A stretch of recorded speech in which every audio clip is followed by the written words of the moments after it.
సిద్దిపేట జిల్లా గజ్వేల్ పట్టణ కేంద్రంలోని శ్రీ మహంకాళి అమ్మవారి ఆలయంలో శరన్నవరాత్రి ఉత్సవాలు వైభవంగా నిర్వహిస్తున్నారు. శనివారం మహంకాళి అమ్మవారి శరన్నవరాత్రి ఉత్సవాలలో పాల్గొని అమ్మవారిని దర్శించుకున్న టీవైఆర్ ఫౌండేషన్ చైర్మన్ టి రాజు. ఈ సందర్భంగా వారు మాట్లాడుతూ అమ్మ దయ ఉంటే ఎంత మంచి జరుగుతుందని అన్నారు. ఈ కార్యక్రమంలో కొండ పోచమ్మ దేవస్థానం డైరెక్టర్ గుండు లక్ష్మణ్, తాజా మాజీ కౌన్సిలర్స్ ఉప్పల మెట్టయ్య, బాలేష్, నాచారం దేవస్థానం వాసవి నిత్యాన్నదాన సత్రం అధ్యక్షులు కొమురవెల్లి శంకరయ్య, పద్మశాలి సంఘం యువజన సంఘం పట్టణ అధ్యక్షుడు ప్రేమ్ కుమార్, నాయకులు చెప్యాల వెంకట్ రెడ్డి, శివ సాగర్, గుజ్జ వెంకటేశం, నరేష్, మధు, భక్తులు తదితరులు పాల్గొన్నారు. అభివృద్ధి కార్యక్రమాలు అందరూ మా ధర్మకర్తలు, మా నాన్నగారు కూడా మా ధర్మకర్త దాంట్లో అందరు ధర్మకర్తల సహాయం, మండలి సహాయంతో భక్తుల విశేషంగా మనకు విరాళాలు ఇస్తున్నందువల్ల ఈ విధంగా రూపుదిద్దుతున్నాం మనం. అయితే ముఖ్యంగా ఏ గుడి కట్టినా ఏం చేసినా పూజాధికారు చాలా బాగా జరగాలి.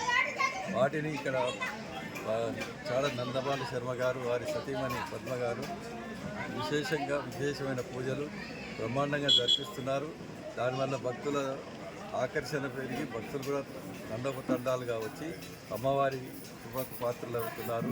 వారు చాలా కృషితో ఇక్కడ ఓ కాలంలో అతి చిన్న అమ్మవారి గుడి ఇవాళ దేదీప్యమానంగా అద్భుతమైన గుడిగా మారేందుకు వారి కృషి ఎంతైనా ఉంది.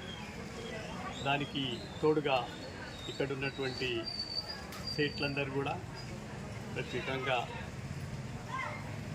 గ్రామస్తులందరూ కూడా ఇతోధిక సహకారాలు అందించి దీన్ని దినదినాభివృద్ధి చేయడం అనేది ఎంతో సంతోషకరమైనటువంటి విషయం. అదేవిధంగా ఇవాళ దేవి నవరాత్రి ఉత్సవాలను శ్రీధర్రావు గారి యొక్క కృషితో అత్యంత వైభవంగా ఇక్కడ జరుపుకోవడం అనేది మనందరికీ కూడా ఆనందకరమైనటువంటి విషయం.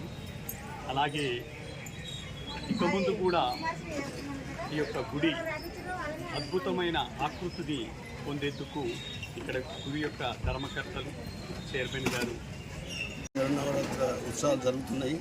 మరి గుడి ఇప్పుడు మన అడ్వకేట్ గారు రాజు గారు చెప్పినట్టు, మన సార్ చెప్పినట్టుగా 10 సంవత్సరాల క్రితము చిన్న గుడిగా ఉండి ఇవాళ ఇంత పెద్దగా ఎత్తున చేసుకున్నామంటే అందరి సహకారంతో ఇంట్లో మరి